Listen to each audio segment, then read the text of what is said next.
My name is Carolyn Mercer. I'm 31 years old, and I design bridges and public infrastructure for an engineering firm in Pennsylvania.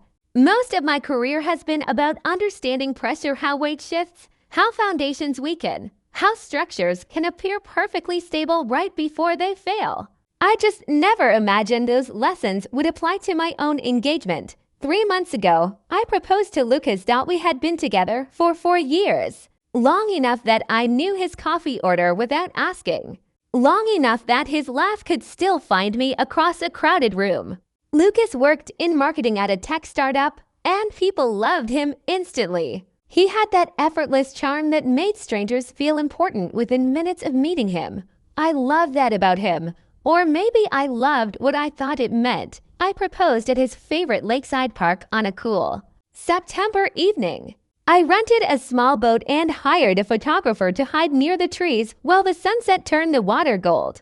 When I knelt down with the ring in my hand, Lucas covered his mouth and started crying before I even spoke. He said yes, and for one perfect moment, I thought my life had finally settled into something safe. His mother cried when we told her. My best friend Tessa screamed so loudly over the phone that I had to pull it away from my ear. Lucas posted our engagement photo that night with the caption, "Forever finally found me." I believed him.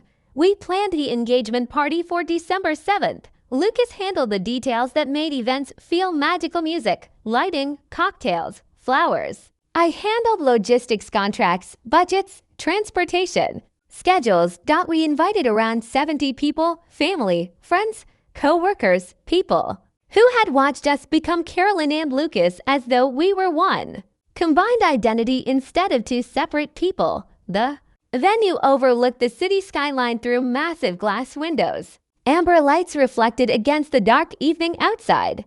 A guitarist played acoustic love songs in the corner, while servers moved quietly through the room, carrying champagne trays. Lucas looked perfect in a navy suit. Tessa helped me choose a deep green dress because she said it made me look like a woman who builds bridges and ruins men's emotional stability. For the first hour, everything felt perfect. Lucas kept reaching for my hand while we greeted guests. Every squeeze made me feel safer, more certain. That was the cruel part. Betrayal always feels impossible 5 minutes before it arrives.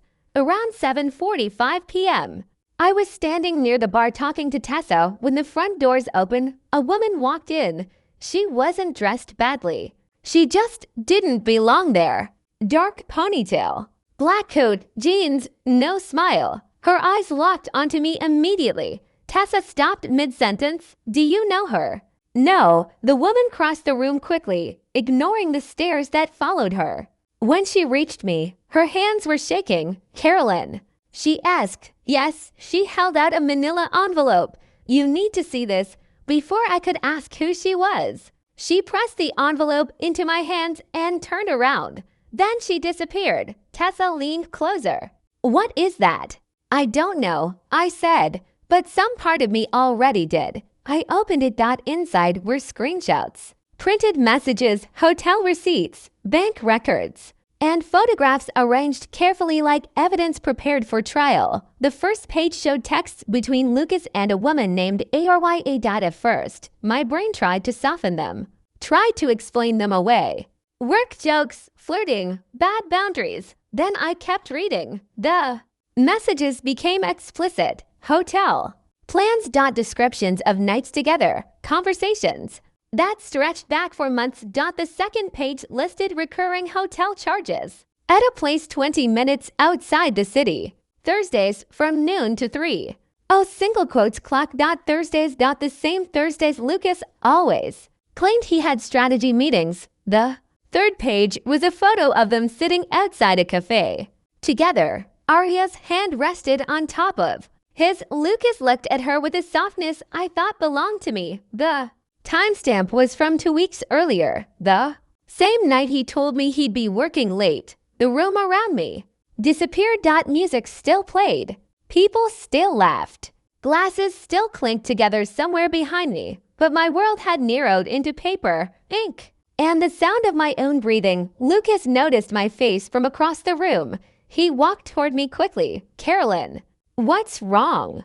I handed him the pages. The color drained from his face instantly. Carolyn, he whispered. I can explain. I raised my hand before he could continue. Not there. Not in front of 70 people. Not in front of my mother. Not in front of his father, who had hugged me an hour earlier and called me family. I turned and walked toward the exit. Behind me, Lucas called my name. I didn't stop. The cold December air hit me hard outside the venue. I walked 2 blocks to my car with shaking hands and drove without knowing where I was going. By the time I reached Tessa's apartment later that night, the engagement party had probably collapsed into gossip and whispers behind me. I sat on her couch still wearing my green dress. I didn't cry. That frightened me more than anything else. Around 11, my phone exploded with messages. Lucas's friends, his cousins, co-workers, even one of his groomsmen. He's devastated. You embarrassed him. Don't throw away 4 years over one mistake. I turned my phone off before I threw it through the wall. The next morning, I replayed every Thursday from the past 6 months in my head. Every strategy meeting, every late campaign call. Every evening he came home smelling faintly of hotel soap. My mother cried when I told her the truth. Tessa sat beside me silently while I shook apart piece by piece. Later that afternoon, I returned to the apartment Lucas and I shared. He was gone, but he had left apology notes everywhere. Bathroom mirror. Refrigerator. Coffee machine. Bedroom door.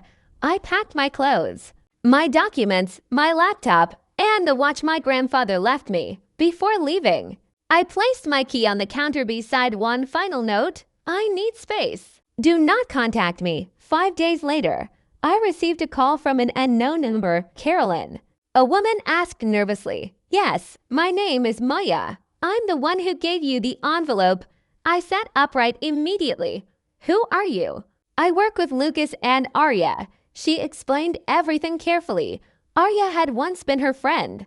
Over time, Maya overheard conversations, saw messages left open on shared devices, and slowly realized the affair wasn't temporary. It had become routine. Arya openly joked that Lucas was basically single already. Maya tried confronting her. Arya told her to mind her own business. But when Maya saw our engagement, photos online, and read captions about forever, she couldn't stay quiet anymore. I'm sorry I exposed it at the party, she whispered. I just needed to make sure you saw the truth. I closed my eyes. What he did was humiliating. I said quietly, you just turned on the lights. After the call, I finally spoke to Lucas. He answered instantly. Carolyn, please. Arya, I interrupted. Hotel rooms. Thursday since June. Double quote silence. Then tears it. Didn't mean anything, he said weakly. I laughed, a horrible sharp laugh that didn't sound like me. You built an entire schedule around betraying me. I love you. You love my stability, I replied. And her excitement. Please, he begged. I'll do anything. But there are moments where something inside you finishes breaking. Mine happened during that phone call. You should have chosen honesty before you got caught. Then I hung up. And that was the last conversation we ever had. The weeks afterward felt less like heartbreak and more like demolition. Lawyers untangled our lease, our accounts, our utilities, our shared obligations. I moved into a small 1-bedroom apartment near work with bare walls and borrowed furniture. Christmas came and went quietly on New Year's Eve. Arya messaged me on Instagram. She called Lucas a good man who made a bad choice. 6 months of lies. 6 months of hotel rooms. 6 months of deception. Carefully arranged into weekly appointments. That wasn't one mistake. That was a second life. I blocked her without responding. Months passed. Lucas quit the startup. Arya was fired shortly afterward when HR uncovered inappropriate expense reports tied to the affair. Maya and I met for coffee once. We weren't exactly friends, but trauma creates strange forms of honesty between people. In February, I sold the engagement ring. I used the money to book a solo trip to Colorado, one night. Standing outside a cabin beneath a sky full of stars, I realized something important. I could finally breathe again, not perfectly, not easily, but honestly, I still get angry sometimes, not loud anger, quiet anger, the kind that appears unexpectedly when someone says strategy meeting or when I pass a hotel sign on the highway.